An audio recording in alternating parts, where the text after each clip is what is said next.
I gotta let this go because if I don't let this go, it's going to cripple me for the rest of my life. It's gonna affect the way I love my children. It's gonna affect the way I love the husband that deserves to be loved by me. It's gonna affect the way I. Well, welcome everybody. This is Dr. Sims, host of the Dr. Sims Show. This is season 2, episode 3, and I have a wonderful young lady with me. We met on TikTok, and she's doing big things on TikTok. She is founder of a brand entitled Men Are Not the Enemy. And so she has lovers as well as haters. And it's from both sex, the men and the women. So I'm going to let her go into all of that. So without any further ado, Miss Jane. All right. Good evening, Miss Jane. How you doing? I'm doing well. Hey, everybody. I'm so happy to be here. Oh, you are not by yourself. I'm just honored that you want to be on the Dr. Sims Show because I see you appearing on a lot of different shows now. And I am just, when I saw you on the last talk show that you on, I said, oh, she got to come on my show. She got to come on my show. Well, introduce yourself to everybody real quick. So my name is Jane McMillan. I'm the founder of Men Are Not the Enemy. I believe in second chances, third chances, especially when it pertains to marriage. I'm all about standing in a gap and bringing positive light back to men. Amen. So what kind of reception are you getting? And talk about the reception you're getting from men, and then talk about the reception that you're getting from women. So men absolutely love me. They love what I'm doing. Yes, it's a beautiful, beautiful thing to be encouraged and to be acknowledged by men. The women, on the other hand, they're slowly coming around, but they really do give me a very hard time. Okay, unpack that a little bit before we talk about that introductory TikTok that I played. So you said some women, we won't say all, some women are giving you a hard time. Unpack that for us. What does that even look like? So hold on. Sorry if I was loud. Oh, no, you're fine. You're perfect. Okay, so just for an example, if I say, when I say men are not the enemy in front of a woman, it doesn't even have to be a crowd of a woman. If I just say men are not the enemy, they're like, oh, girl, yes, they are, girl. Yes, they are. I can't. Yes, they are. All of them. They all dogs. No. And then, of course, that's when I go into doing what I do. Right. But yeah, especially brown women. Brown women are literally they don't like me. Not all of them, but most of them. So what's your vision? First of all, let's start here. What was your motivation to start, for the lack of a better word, this movement? What was your inspiration? Okay, hopefully I have enough time. I'm gonna try to make this short and sweet. Okay. So I have a testimony. So I have 2 children. Yes, I have my daughter and a son. My daughter was taken by her father. Sorry, her father took her when she was like 2 years old and disappeared. Okay. After I wanted to end the relationship. I was never married. I wanted to end the relationship. He didn't want to end the relationship, but I ended it anyway. So I'm 36. You're talking like 21, 22 years old. I was. Wow.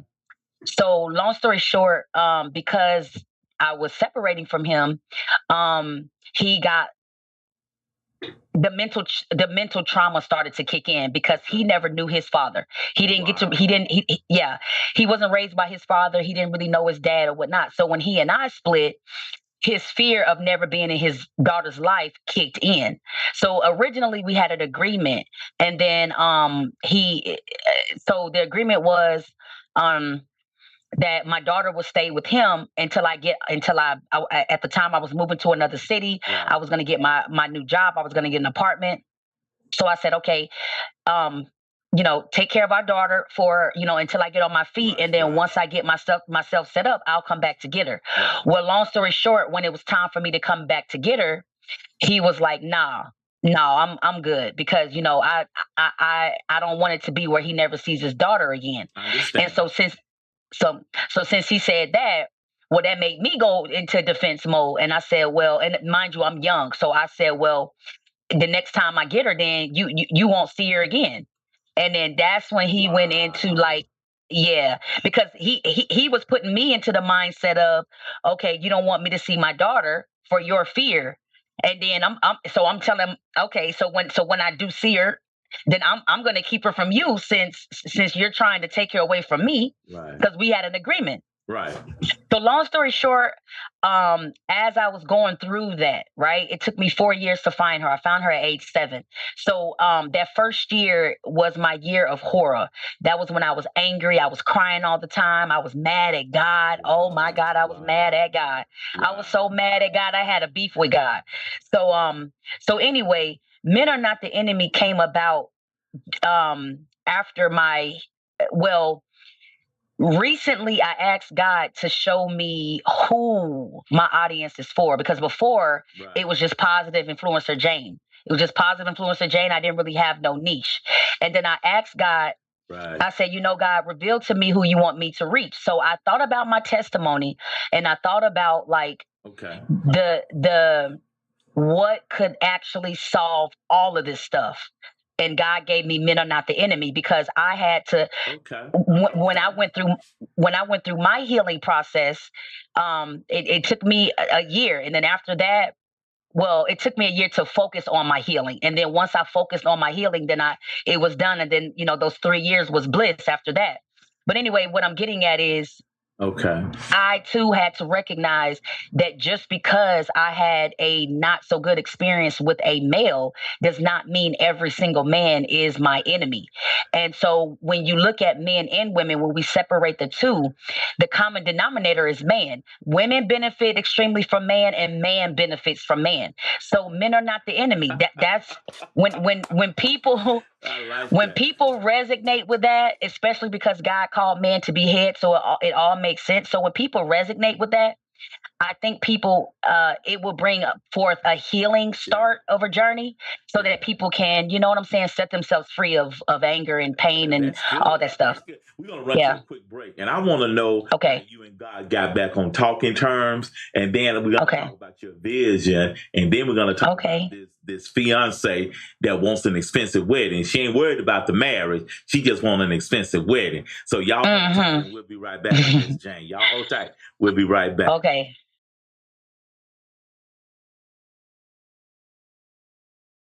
I want you to know I am so excited about this Sync Wire product, the car wireless FM transmitter. I set it up yesterday, real easy setup, and I called one of my colleagues on the phone through the transmitter, through the FM transmitter, and we were talking, and I said, Coach Angel, can you hear me okay? And she said, Dr. Sims, you sound clear as a bell. And I'm just telling you, I'm so excited because I do a lot of communicating in my car, and most days now are hands-free. And so this allows me to be on the phone, drive hands-free, without any complication. So you need to do yourself a favor. If you're like me and you pretty much spend a lot of time in your car, you need this SyncWire product. And remember, as I always say, if you stay high on life, life is going to stay high on you. If you would like to support the Dr. Sims Show, send your donations to Cash App $Walter H. Sims. And remember, we stay high on life. All right, welcome back, everybody. I love it. I don't play. They kicked me out of first grade because I didn't. I love it. I love it. I love it. I love it. Well, thank you, my friend. I love it. So before we went to break, you mentioned that you had a beef with God for a minute, but how did you and God get back on talking terms? Oh my gosh. I remember this day like it was yesterday. Okay. I was sitting in the Pentecostal church, and God just told me, just get up.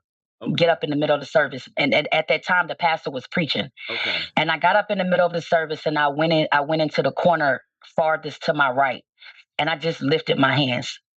I didn't, because Pentecostal is strict. They strict folks. Oh, yeah. They have order.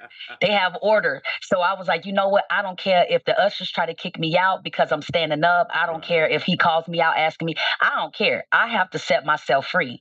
So I went into this corner of the church in my far right. And I just lifted my hands, and I just said, you know what, God, I'm done. I'm done being angry. I'm done being I'm done being tired. I'm done being hateful. I'm done not being happy. I'm done not having joy in my heart. I am done blaming everybody. I am done. And I promise you from that day, because I made that decision, that's why I'm always talking about power of the mind with men on my platform, because it literally all starts in the mind. That's right. But so once I stopped playing with it and I said it and I meant it, it became alive. And after that, it was joy abundantly. I literally asked God out of my mouth to replace my pain with joy. That was I said that out loud. Come on. Yeah. And so, and that's exactly what he did. And after that, nobody knew that I was going through what I was going through. Nobody knew if I had a daughter. Nobody knew I had a child. They was like, "Oh my God, I can't believe you're going through that, and you happy, and you look at." I'm like, "Yeah, I'm happy. yeah, I'm yeah, happy. I'm happy yeah, with Jesus alone. I'm happy. I'm happy. yeah, I'm so yep, proud. I'm so proud of you and yeah, for you. So what's your vision with Men Are Not the Enemy? Because when you and I first met, you were working on putting together like a conference in Atlanta. yeah, But yeah. what's your vision with Men Are Not the Enemy? I want to be internationally known. I see myself just blessing the stages of so many places, not just on mainstream like all these things. Yes, I definitely want to be on the Steve Harvey show. Yes, but aside from that, Okay. but aside from that, I see myself going to jails, prisons, talking to men. I see myself going to young male groups, inspiring the young men.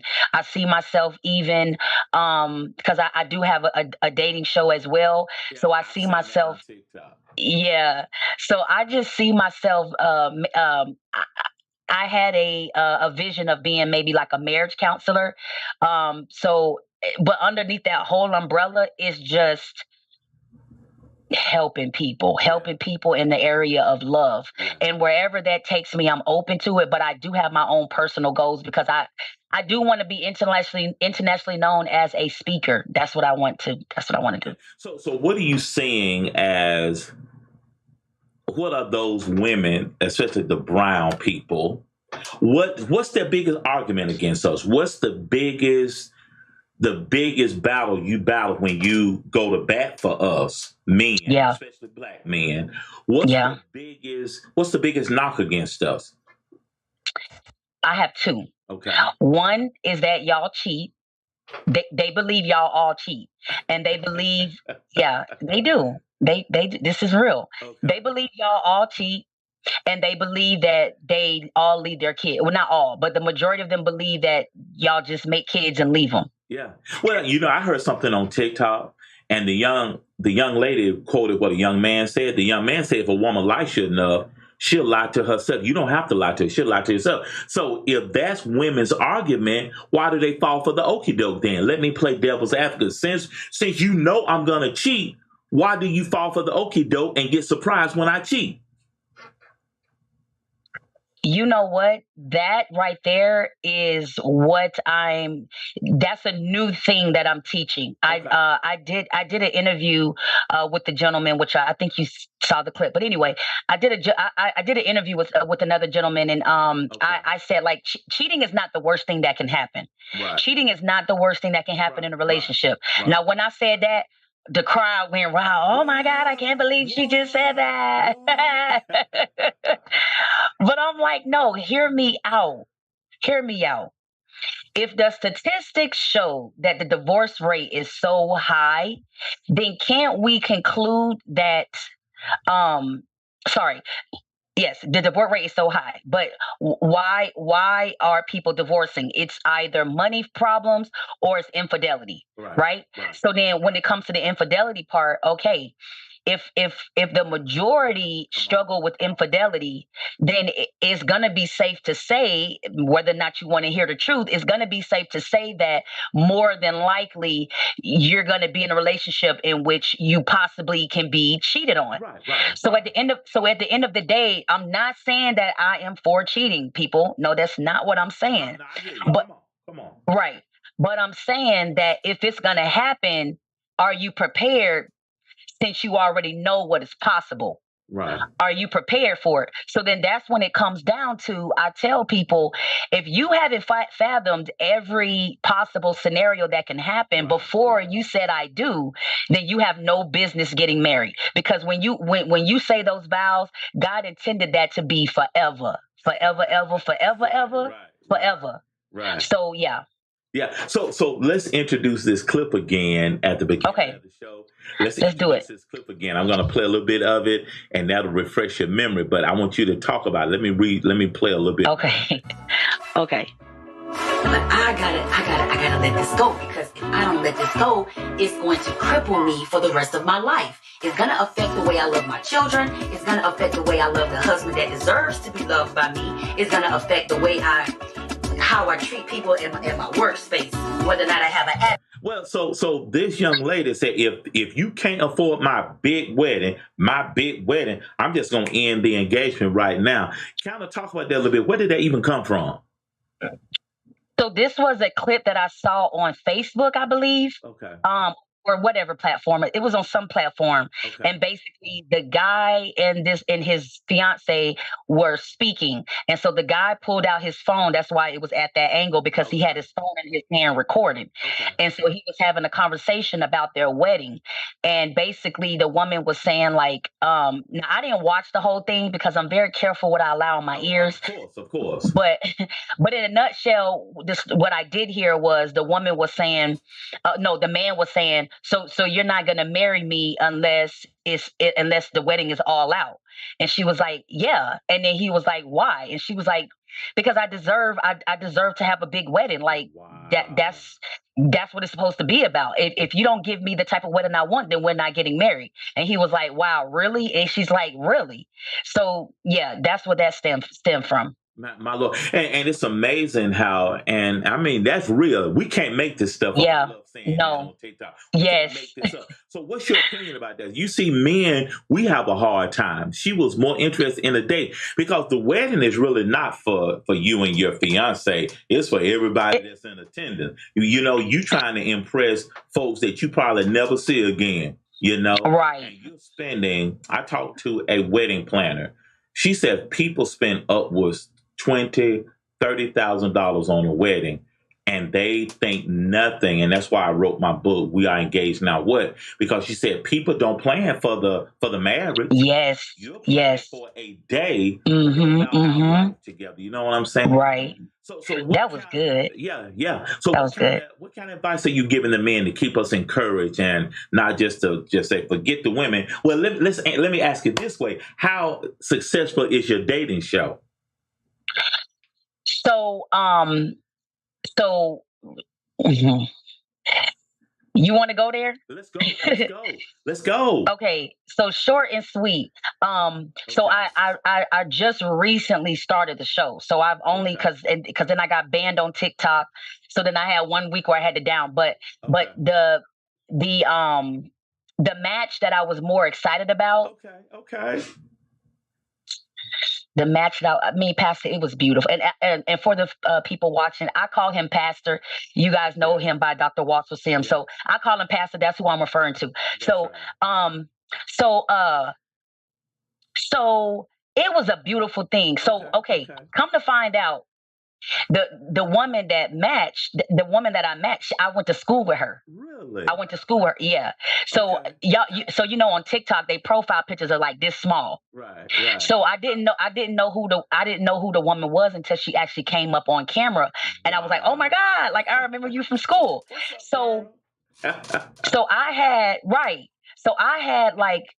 I had vouched for the brother, because I'm like, bro, I remember her from school. She's always been a bubbly, smiley person. She's always smiling, always such a joy to be around. That's what I remember her from school. So now I'm 36. Now we're grown. And when she came on the platform, immediately it was the same spirit. I'm connected to the divine. Wow. So, when you have spirit of discernment, you can pick up on people's spirit. Right. So I was complimenting her that, man, you're just as the same beautiful woman, a young girl that you was as a woman.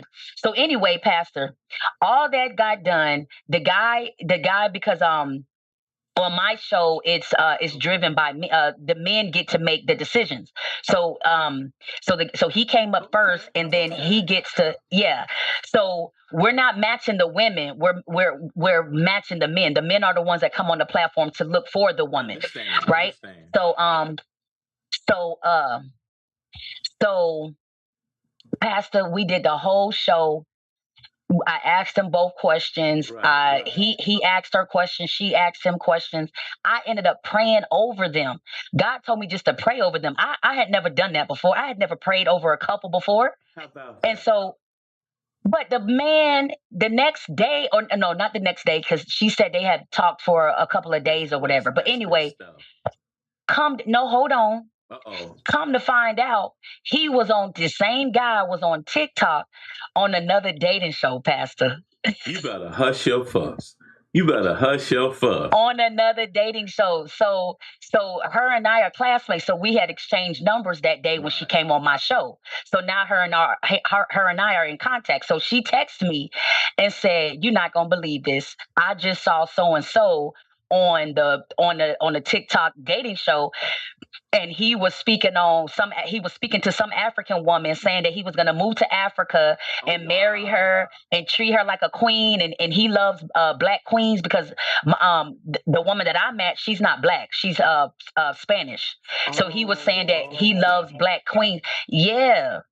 So then so so the guy was trying to help me get her back, but she said, "Jane, God already showed me I got to move on." So I said, "Dang." So that didn't really end well, but I'm still 10 toes down on men are not the enemy. The upside of that is she found out sooner than later. Facts. Well, maybe you're gonna have to vet the men a little bit better and vet them a little bit. Really, you're right. Nail down what they are looking for. You're right. Make sure that you got a good sample. You know what I'm saying? Well, you're right. I'm proud of you. You're doing it big, girl. So again, thank you. Reiterate. What's your vision? Are you looking for sponsors? What's your again? Outline your vision for Men Are Not the Enemy, because I see you blowing up, my friend. Yeah. The long-term goal, of course, like I want a book that I have a book.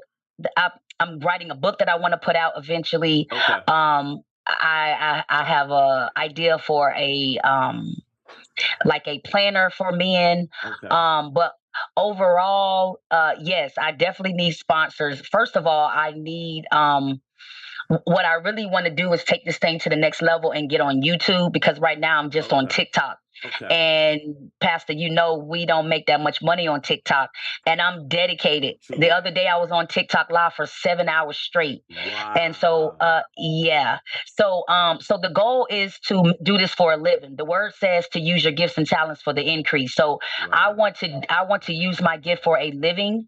And so, it starts with the podcast, just getting my podcast 100% up to date, which, I'm going to need equipment. I'm going to need, I need a laptop. I need a computer, all that good stuff. But again, like in a nutshell, I just see myself on different platforms. That's as far as my vision. That's how far I've gone. I haven't really I haven't really seen beyond me just being on different platforms speaking. Wow. Okay. Yeah. So that's good stuff. Well, how can people check out Men Are Not the Enemy? Where can they find you? So I'm majority on TikTok. The TikTok is She Is Jane, no spaces. She Is Jane, SHEISJANE on TikTok. I do lives Monday through Friday, every morning at 9 a.m. I do a short discussion, and then I pray for the men. I pray for the men every morning, 9 a.m. Okay. And then nightly 8 p.m. I am on TikTok Live, Central Time. So you can find me on TikTok, or you can find me on YouTube. Men Are Not the Enemy. All you have to do is write in the hashtag Men Are Not the Enemy. I'm on Instagram, Men Are Not the Enemy. My email, Men Are Not the Enemy podcast.com. Everything Men Are Not the Enemy. So Yeah, there you have. And I also have a brand. So if you want to support what I'm doing, if you want to show love through a t-shirt or through the his and her, I have his and her stuff for the married folks, or maybe you're dating. I have father son t-shirts to match that says it starts with me, which is the first line of my son's affirmations. So I just have a lot of things going on the website that you guys can definitely check out. I am so proud of you. Well, I'm trying. I will see you on TikTok, and we need to talk offline because we got to get you all certified and everything. Okay. I got you. Yes, sir. Thank you so much, Pastor. Appreciate you being here, y'all. We're fixing to run to a quick break, and we'll be right back, okay? I want you to know I am so excited about this sync wire product, the car wireless FM transmitter. I set it up yesterday, real easy setup. And I called one of my colleagues on the phone through the transmitter, through the FM transmitter. And we were talking, I said, Coach Angel, can you hear me okay? And she said, Dr. Sims, you sound clear as a bell. And I'm just telling you, I'm so excited because I do a lot of communicating in my car, and most states now are hands-free. And so this allows me to be on the phone, drive hands-free, without any complication. So you need to do yourself a favor. If you're like me and you pretty much spend a lot of time in your car, you need this SyncWire product. And remember, as I always say, if you stay high on life, life is going to stay high on you.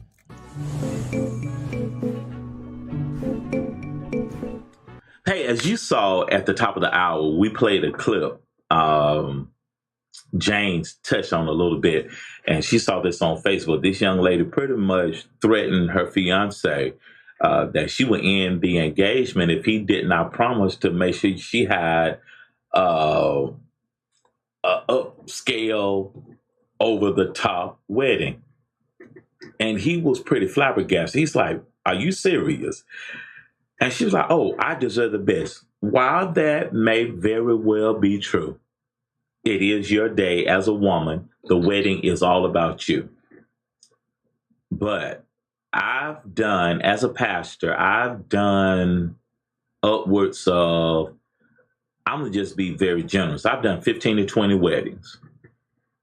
And start to finish, the ceremony itself, it might be 35 minutes from start to finish. If it's pretty, if it's well oiled, I'll just say an hour. I'll just round up since I'm an engineer. I used to be an engineer.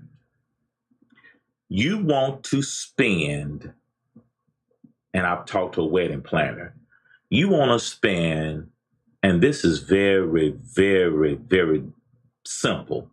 You want to spend $20,000 to $30,000 on an hour, and we're pledging our love for a lifetime. I've been married before. This is my second marriage. First marriage it was an expense. It wasn't too over the top. But bills still remain after that day. And I'm just going to leave you with this question. If you're in the planning stages of your wedding, what about the day after? What about the life after? We have to live. And are you really saying you're very materialistic? Are you telling me something I need to know? Because there's no price that you can put on peace. Okay? And so that's why I've gotten, I wrote a devotional or a workbook. We are engaged now, for that said wedding planning I referred to a moment ago.